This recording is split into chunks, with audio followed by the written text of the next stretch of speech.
Kutay abisini çok özlemiş bu pisi. Dışarılardan gelmiş hem de.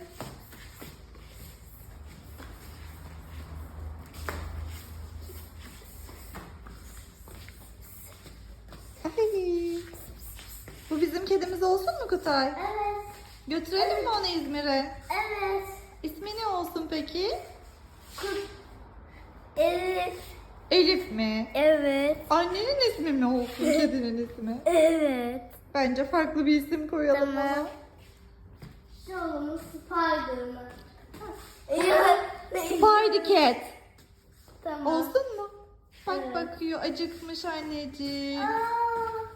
Kızım gel. Ay yazık, karnı acıkmış. Ne versek acaba ona annem? Balık yiyelim mi? Balık, evet, bu akşam balık vardı. Bence o balık kokusuna geldi buraya. Evet. Kutay nasıl olsa yemedi balıkları. Ona verelim mi? Evet.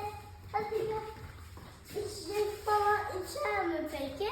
Ne mesela? Ice tea mi? Evet. Ya daha neler Kutay. Kedi hiç ice tea içer mi? Gel buraya.